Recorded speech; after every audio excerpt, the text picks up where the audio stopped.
Oh, thank you so much. And good morning, CCL. So it's lovely to be here with you today. And this morning, I would like to talk about purpose. Now, sometimes we may think about purpose in relation to our jobs, but many times purpose is something that we are doing on the periphery of our 9 to 5. I don't believe we all came here with just one purpose only. I believe we came here with many, many purposes. So how do we know our purpose? Or how do we find our purpose? Many of you are retired or are in the process of becoming retired or can see retirement on the horizon, which is amazing. But that doesn't mean that your purpose has been completed, just simply that in our American culture, you get to stop working a traditional job. So congratulations if that's you. Now, why would I choose to talk to a group of people who are not just starting out on their career paths about purpose? Don't you already know what your purpose is at this point? Haven't you already figured it out? Isn't this a conversation for a younger group of people who are trying to figure out their entire path and purpose? Or find themselves considering a career change because they realize they are out of sync with their purpose in their current job? Well, not necessarily. So your purpose changes over time. A new purpose can also become apparent as we end one chapter of our lives and begin another. Sometimes there's a thread that carries all the way through from when you were little, and you finally get to have a chance to live it out when you have time. Sometimes that's in retirement. So the best question for us here as we begin is, what exactly is purpose? So let's talk about what that means, what it means to actually have purpose. I'd like you to consider it for a moment and write what comes to mind in the chat. What does it mean to have purpose? How does it feel to have purpose? What is purpose? Write down the first thing that comes to mind and share it with the group so that everyone has a chance to share their thoughts and ideas about purpose.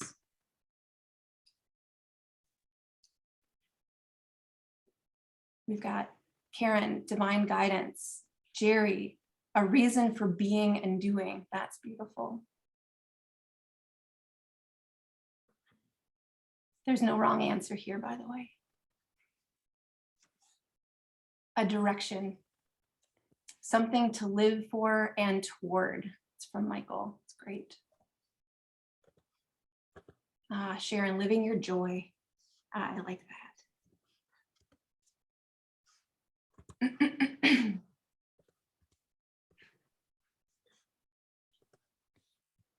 Mimi, a reason for being. Yes. Connie and Wes, expression of my knowing. Very nice. Passion from Cindy.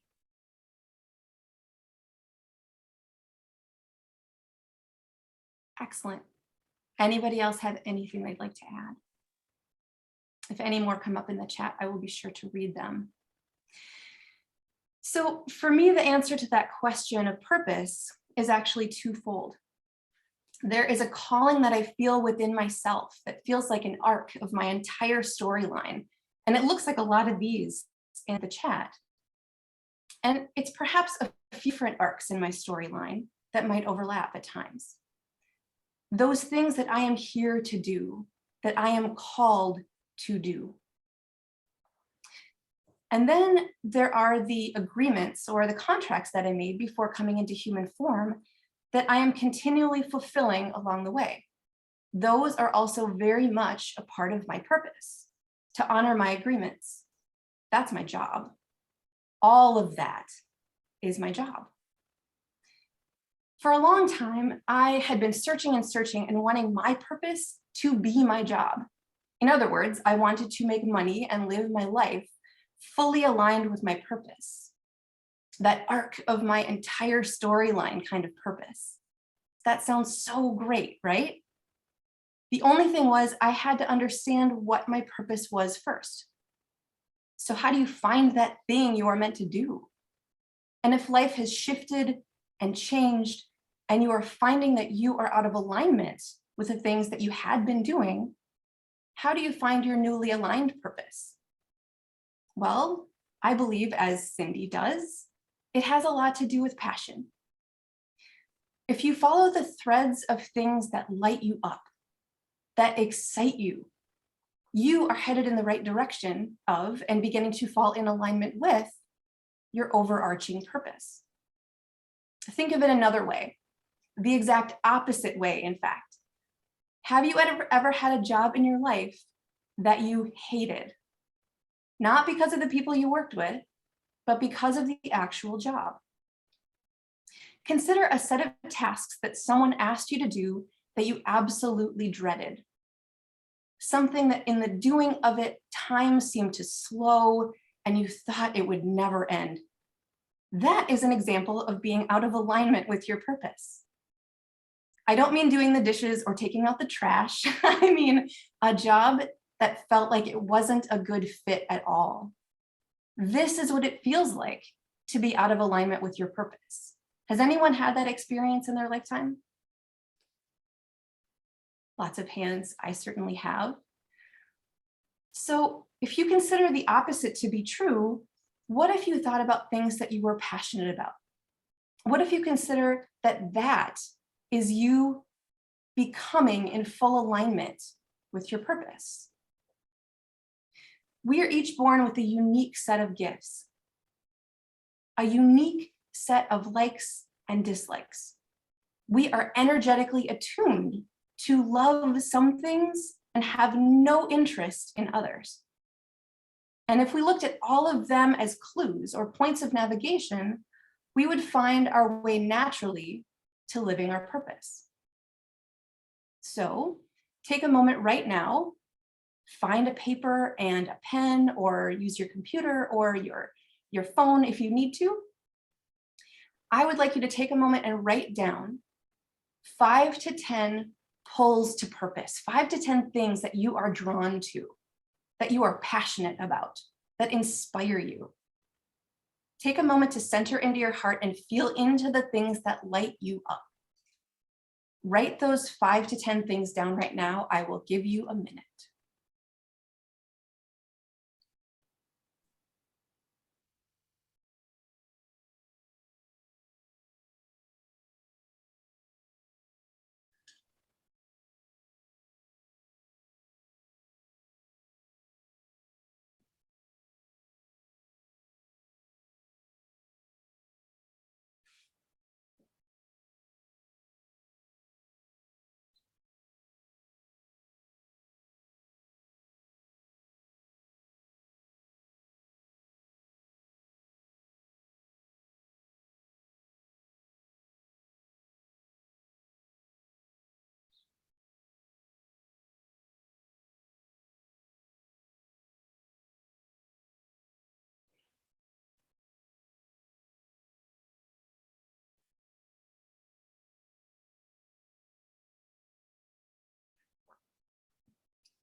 How's everybody doing? Everybody have at least 5 things that inspire you, that light you up?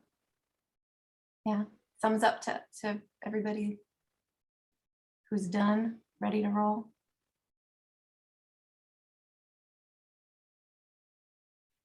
Great. Now take a look at your list.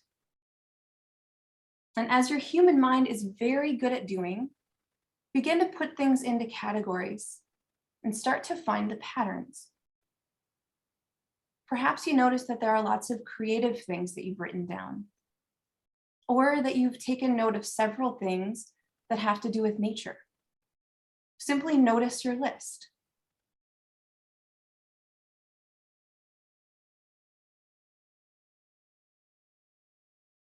You can make notes if you like to on the side, or circle things as you see what matches. Have some of these things ever found their way into your day job at any time in your life? Or have they found their way into your hobbies, your travels, or other experiences?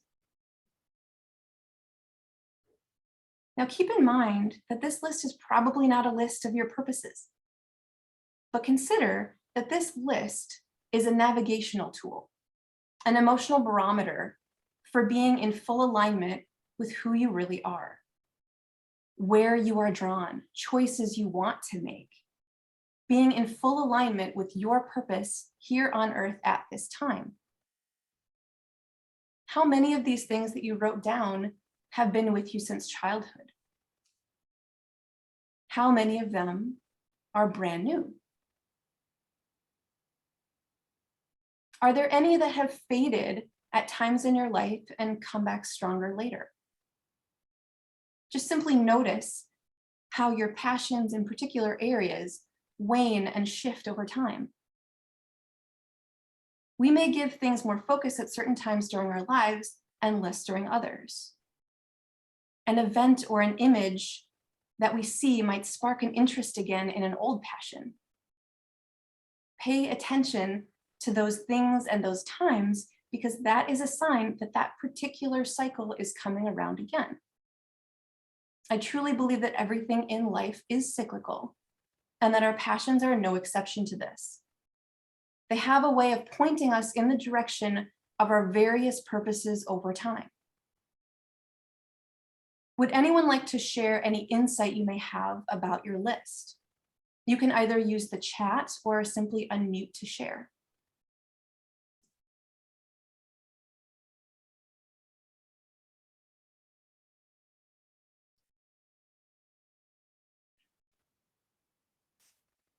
Oh, Michael, you are muted. Oh, I didn't say anything. I was just moving. Oh, I got it. I saw your lips moving. I thought maybe you were saying something and we couldn't hear. Light language, but I love how this for me reinforces how my life has really been a combination of all things theatrical, teaching, healing. Thank you. It just reminds me of in traveling that whole combination of things truly has been my life since I hit college. Yeah. And it keeps morphing and changing, but it's always around those concerns. Beautiful. Lovely. Do other people find that to be true too, that they can see those arcs? Yeah. Does anyone else want to share any insights about their list? I'll share. As I was writing down all these different things, I started my career in housing, and it was designing homes. And as I wrote down art, people, community, I noticed food and music started to come in, which was when I developed the coffee shop. And the coffee shop was community, music, art, food, people. And then CCL, we always bring in food. That's very important. And so I was noticing everything in my list, except for animals, because I love animals so much, which is part of my nature, the nature part. And they never really fit into a job or other than sanctuary and contributing to that, and of course having animals in my life. But every one of the things really contributed to all the careers I've had, so it's really fascinating. Oh, that's great. Yeah, those are some thank wonderful you. insights. Yeah. Anyone else before we move on?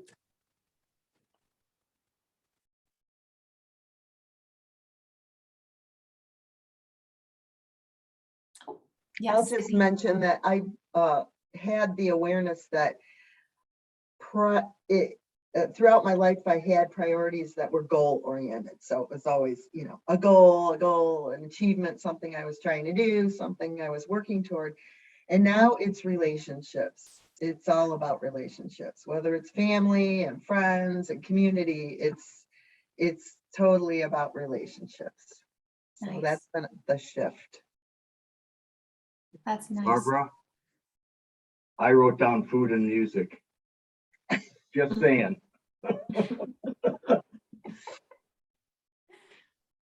Got some similarities there. Nice. All right. Well, thank you all for sharing those insights. So I also believe that these passions that we have in life and our pulls to purpose are so strong for another very particular reason. They are the thing that is placed on the other side of life's roadblocks. So when you feel a creative block has settled in, but your pull to be creative is so strong, you will do anything to find your way to the other side of that block. Because sometimes it is the pain of being without that passion that moves us in the direction of healing and growth. Without a reason for that healing and growth, we would stay exactly where we are. There's no reason for me to be uncomfortable if on the other side of that discomfort isn't a reward of some kind. We are very reward-based creatures. So if dealing with my pain means that I can be at peace when I'm done, then I will grudgingly deal with my pain. If dealing with my block means that I can be in full alignment with my passion and I can experience joy, then I will tackle my block. But either the pain or the reward must be large enough for me to want to change or grow or heal. See, humans want more than anything else to be comfortable. Comfort, or the lack of it, I believe, is one of our biggest reasons, if not the biggest reason, for us doing or not doing anything in our lives. So it just makes sense that when we follow our passions or what lights us up, the place we want to go, that we are drawn to, the flow we wish to be in, it naturally leads us in the direction of exactly what we are here to do. You see, it isn't a bad thing for us to want to be comfortable. It is built into the design of who we are. I believe it is this inclination in us that will eventually propel us to move mountains, to shift the very fabric of our existence, and finally change in the ways that we could only dream about. You see, our purpose isn't always fun. It certainly isn't always easy, but we are pulled to it, magnetized to it. It is ours in such an intimate way so that when we find it, it feels like coming home. So thank you again for allowing me to speak with you today. I would love at this point to open up the floor for conversation about passions and purposes, and perhaps the time in your life, or many times in your life, where you were driven by either pain or passion to move something you wouldn't have otherwise moved through without that nudge or internal pressure to change. How have your passions moved you in specific directions in your life? I'll give you a moment to settle into any thoughts you might be having and feel what's coming up for you. And whenever you'd like to share, go ahead and either raise your hand or simply unmute. Cindy. Well, I'll start because I have the whole reason I ever opened up to EFT, or tapping, emotional freedom technique, and the whole energy work, the whole field of energy healing, was because I had a huge depression when I was 40-ish, and it came to out of nowhere for me. I had a great career, I had a great marriage, I had 3 kids, I had a happy life, I had great friends. I felt like I don't know what's happening. I just had a horrendous depression that I, crying and not being able to get out of bed, just, oh, it's just the worst. So I had not experienced depression. I thought I had experienced depression for was probably, PMS, but it was not depression. I thought I knew what depression was. And I was counseling people and I would say, you just need to like exercise or blah, blah, blah, blah, blah, whatever I was saying. I had no idea what I was talking about because I had no idea how devastating true depression is to be. You cannot function. So, I mean, I did function. I did go to work. I did. But this guy stepped up and really took care of everything at home because I was not capable for some time. And in that deep despair and not understanding what was going on, I sought therapy. In that whole process, I met, I would do anything. I did every therapy you can imagine. I did Rolfing, which I am not really a touchy-feely body person. Rolfing is some intense body work. That's what I hear. I would do anything to get rid of, to overcome this, to get out of the state I was in. It was just because, I'm a doer and I've always been a doer, and just to have no energy and just, it was just the worst thing for me. However, it led me to the best thing because I entered into this whole realm that I am sure I would never have opened my mind to this not research-based 20 years ago, 15 years ago type of interventions. Mhm. I would not have been open to them. Fortunately, the therapist I chose was open to them and did introduce me in this group I was in. These women were moving forward in some of these, therapies and energy medicine, and they were, acupuncture. One of our members became an acupuncturist. She was a physician who became an acupuncturist. And so I got led into this whole new awakening of the healing therapies and energy therapies. And I would never in a million years have chosen a depression. I hope I never have one again. I have not had one again. I think it was like a necessary energy that a darkness came over me to say, you need to look in this direction. You're going in the wrong, you're going over here, but you need to go over here. And it just pushed me in that direction. And I have met the best people. I have had the best experiences. My life has expanded so much because of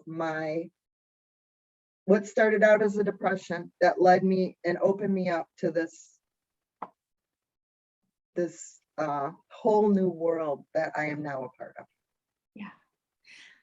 I think that's so common, right? For some sort of illness or ailment to seem to happen to us so that it's a catalyst for change. I mean, we really wouldn't go out and find things like, oh, what would make me feel better? Well, I'm not feeling bad. Why would I need something to make me feel better? I'm good, right? Like if you're really unbalanced, if you're really unwell in a very particular way and nothing seems to work, you move in that direction of I will do anything. I will do anything to make this happen. And that's where I think we've set ourselves up for learning here is we've decided before we, come into human form, yep, I want to have this particular experience. And I want, these certain things are going to happen in order for me to have that experience. And it's a pretty incredible system when you think about it. Yeah. I'm drawn to your idea about the obstacles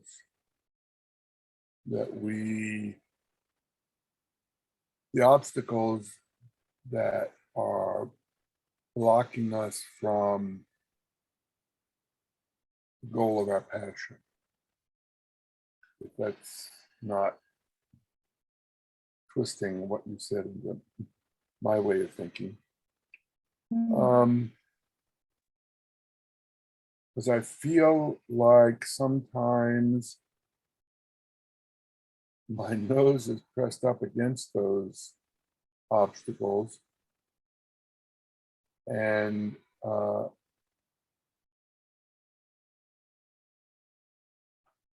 it feels sometimes like for years I've had my nose pressed up against those obstacles in a couple of things I want to achieve. And I say I want to achieve them, and I question so often, is this really a passion? Because I'm not, there's nothing other than me that's stopping me from being there. So is this really something I want to do? And the answer always comes back, absolutely, yes, go for it. Here I sit with this Yeah. thing plastered on my face.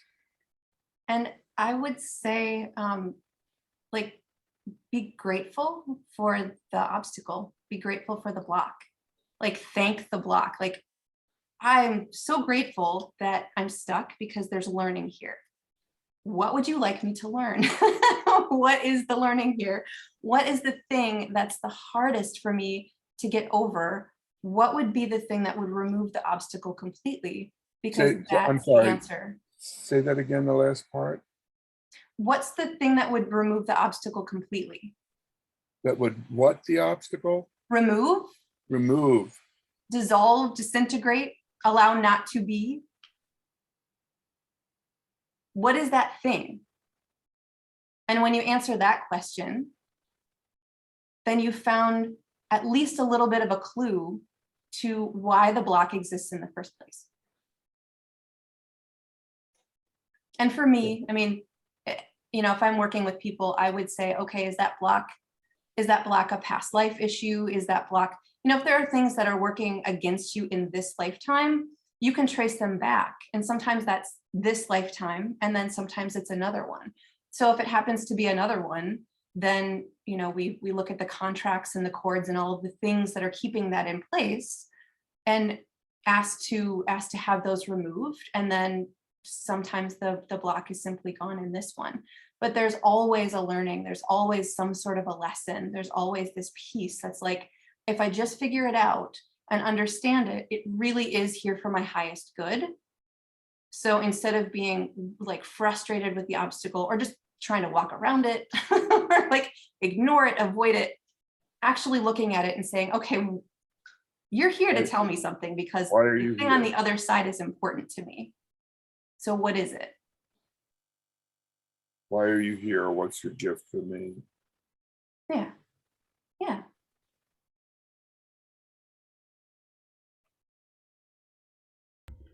For me, sometimes exactly what you're talking about makes a lot of sense, and I'm really able to utilize it.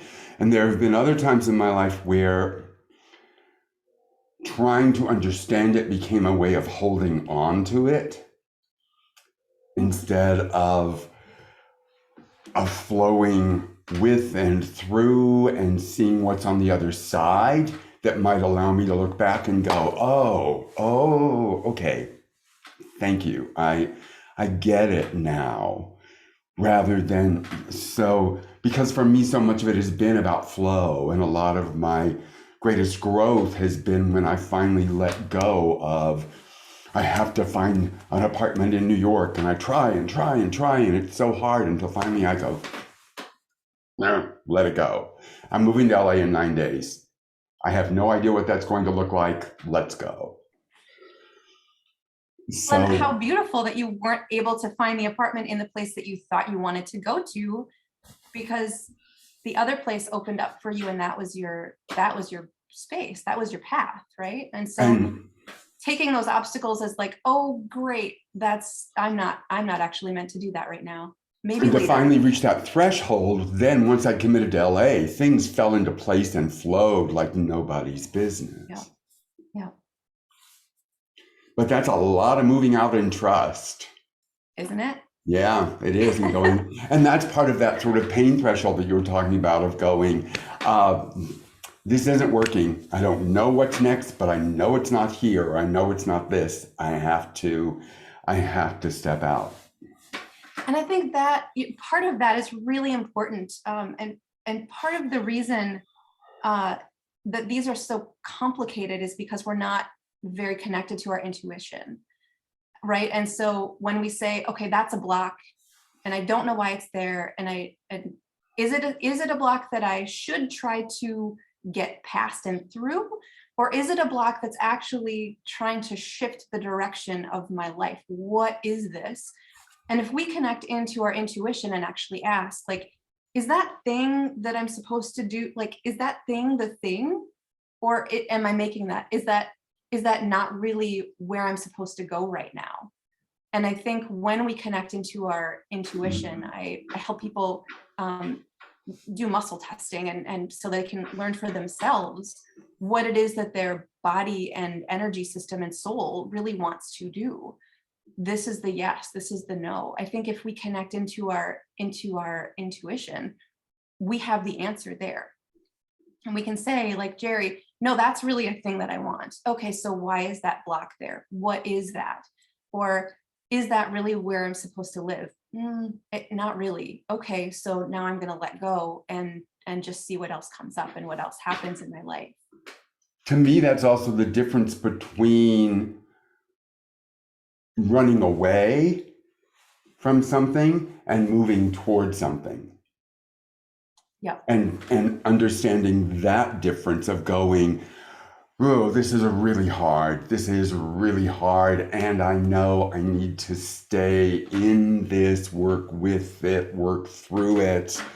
Yeah. I know I need to, because if I don't, I'm just going to run into it someplace else. Right. Like this is the fourth time around. Okay, I got it. Like we're doing this now. Or going, no, this is really not, no, I really don't need to be here. This is not serving me. Mm-hmm. And it's really time to let that go and move on. Yep. Gordon. Unmuted, yes.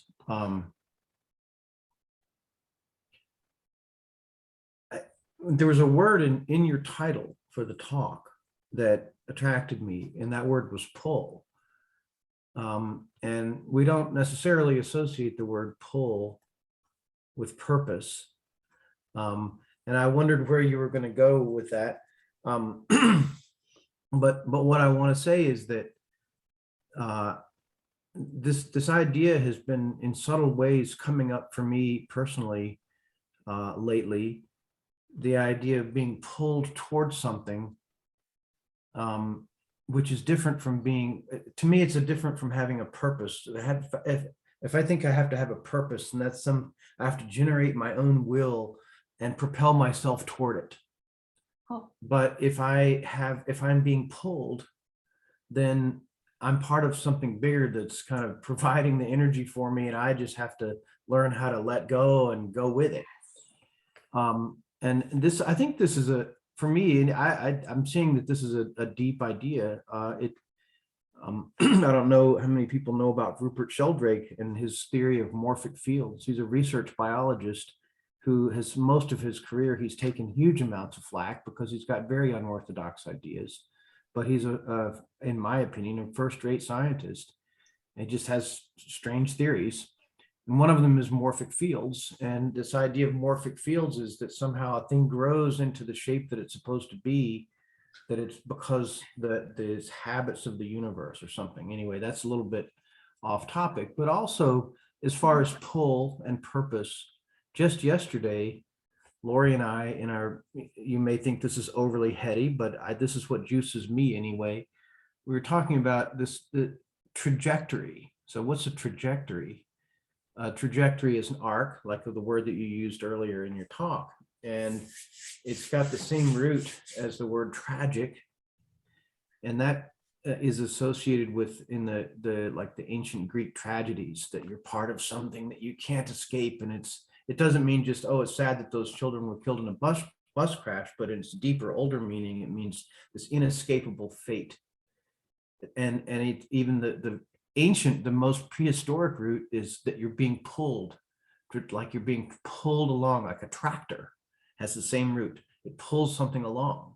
And so we were talking yesterday about, wouldn't it be great if in our language we had something, a word that was like tragic, that had that deep root of being pulled toward something, but not with connotations of sadness and destruction, but with connotations of creation and becoming and being pulled along. But we don't have a word for that in our language.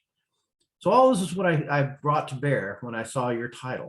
Oh, I love it. I'm trying not to be heady about it by thinking about, the roots of words, but That is your purpose. this is my purpose. This be is heady. the stuff that juices me. Yeah, right. There you And go. I think it does inform me, at least, hugely. For example, Michael even said when you first raised these questions, you had a little prompt at the beginning. I'm looking at it right now. Michael wrote, we said, what is purpose? He said, a direction, something to live for and toward. So Michael, you're feeling the pull, the anti-tragic pull toward your destiny. The comedic Oh, pull. I love maybe. What was that, Lori?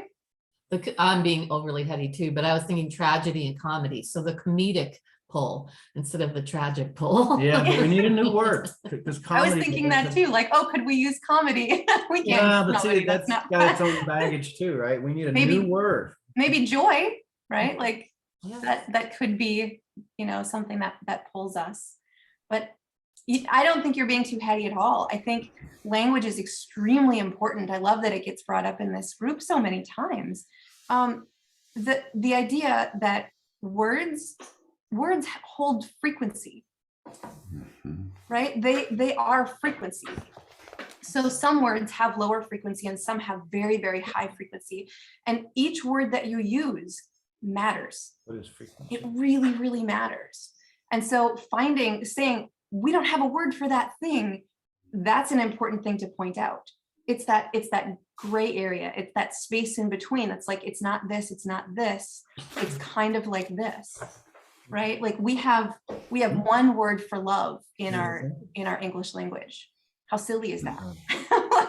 like there are so many kinds, and it's broad, it's vast. Our language does need a little bit of an upgrade, I think. And this is one of those places. It's very difficult for us to even perceive or conceive of things which don't line up with something in our language. And I know that people have said this a lot, but it's easy to forget. We confuse our language, which is a set of symbols that we associate with our reality that we experience. We confuse the symbols for the thing that they represent. And we get so Very used to much. doing that if we live in the symbols. And so we miss huge The map swaths. is not the territory. Huh? The map is not the territory. The map is not the territory. Yeah. I think that's a particular challenge for those of us who really primarily only speak one language. Because it's so easy to feel like the map is the territory. But if you speak multiple languages, there has to be shifts. There has to be a shift in your thinking. I think more all the time that words are truly inadequate. And it's one reason why so much light language seems to be coming up. Because I do think what you're saying, Gordon, in terms of how words become symbols and how I think we use words to pin things down rather than to allow them to, a word that came up was effervesce. What might we effervesce towards as a kind of trajectory? You're doing it, Michael. I'm doing my best. Thank you. No, you're doing it. You're doing it, the big it. Yeah. Well, and taking This into is why I love this group so much. I felt a pull to come today to listen. I'm on the phone. It's Melanie. And then just all the discussions, I was like, okay, I have Lyme disease. It seems like a big obstacle. I know I'm learning, my purpose, my purpose. I wrote things down. I could see connections. And then came that word, pull. Oh my gosh, that's just like an effervesce. Oh, yes. And I realize that I keep trying to define myself by other people's beliefs, their words, and those are not mine. And I've had difficulty seeing where do I fit in because of that. And I'm coming more to be able to find my own place and know what I believe.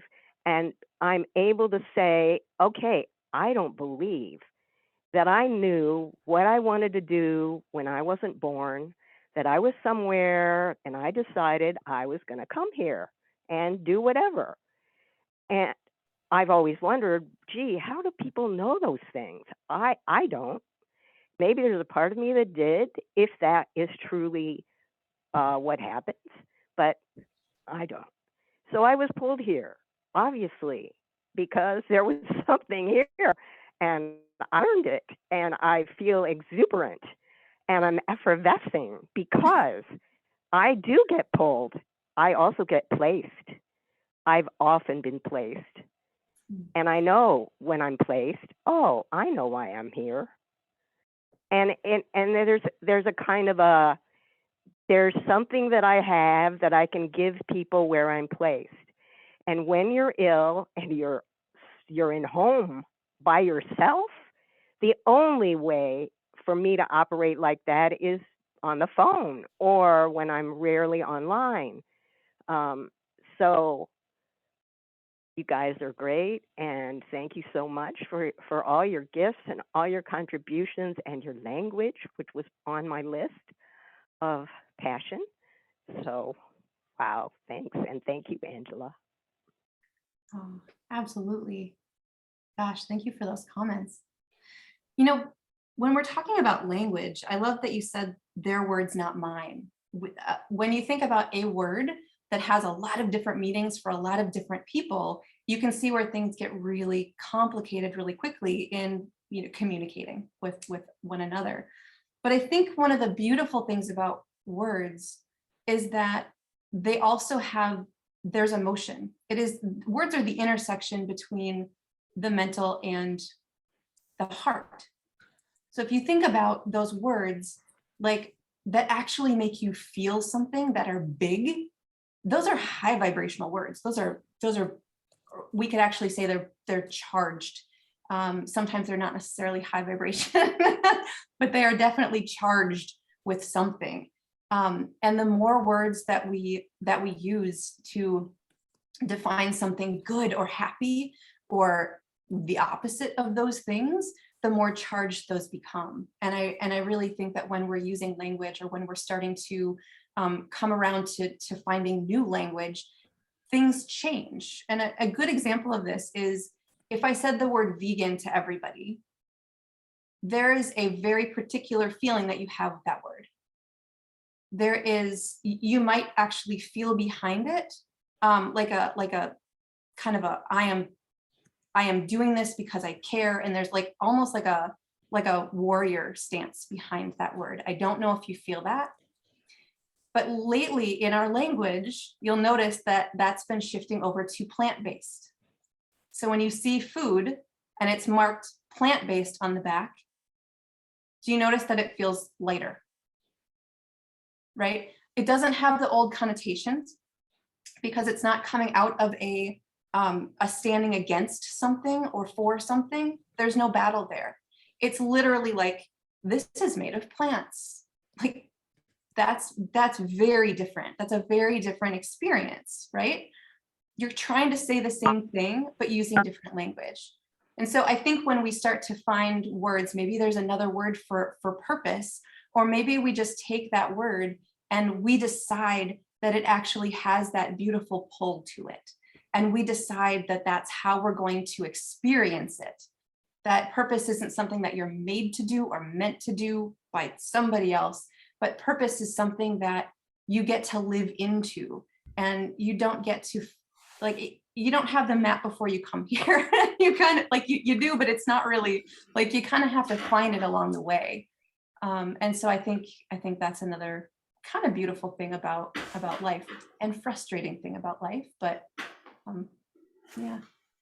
And words, well, sometimes I think we need to make up our own words. I love to make up words. Think of how many thousands and tens of thousands of words Shakespeare made up, and how that helps us define our realities. Because partly I believe words are so important because they help us coalesce things into form, which is why it is so valuable and important to speak our truth or to write it down, because it does help coalesce ideas and inspirations and gives them some form and some shape, as opposed to them wandering around our minds.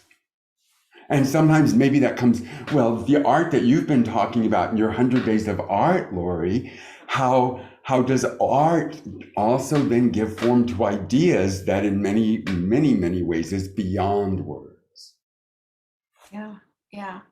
Art, and also anyone who, is in a healing practice of any kind, or has ever done some sort of a guided meditation or had an experience of some kind that was partially word-based, but you're opened up into a space that is not, and you try to come back and define it or describe it, you'll find that you can't find all of the words that fit that particular experience, because they aren't about the words. It is about the feeling. It is about the place, the thing, and finding the right language around that to get people to feel what you're feeling, and not just mentally understand. Comprehend is a really different task. A lot of times the way I'll talk about it, because I've been doing a lot of light language lately, is that it comes up when words are too small. When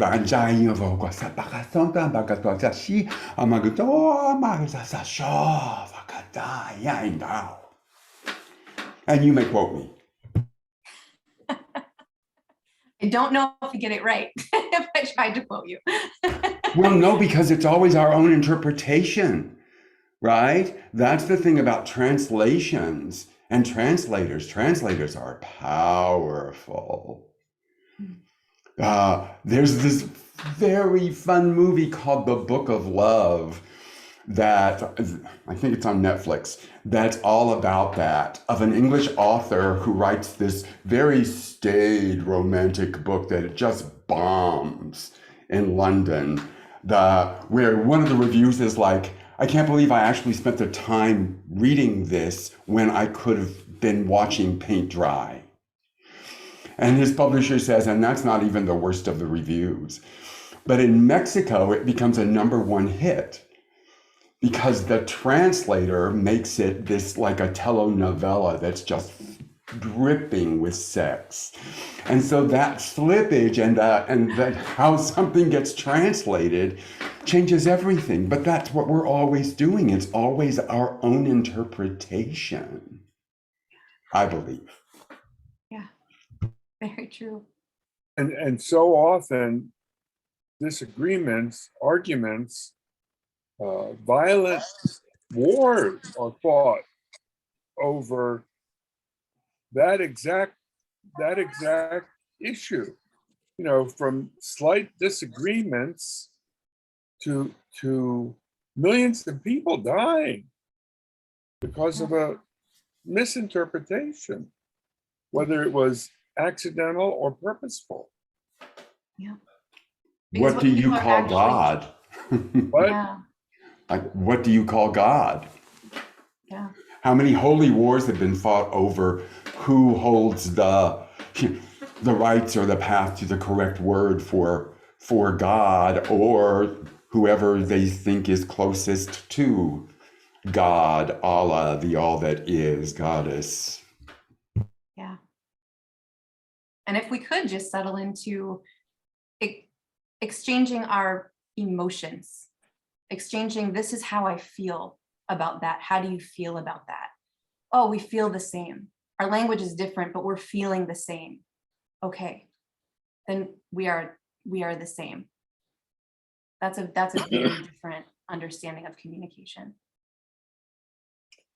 or even if we're feeling different about something. You know, two people can be feeling diametrically opposed, but if we can understand where the other person is coming from and what's going on with them,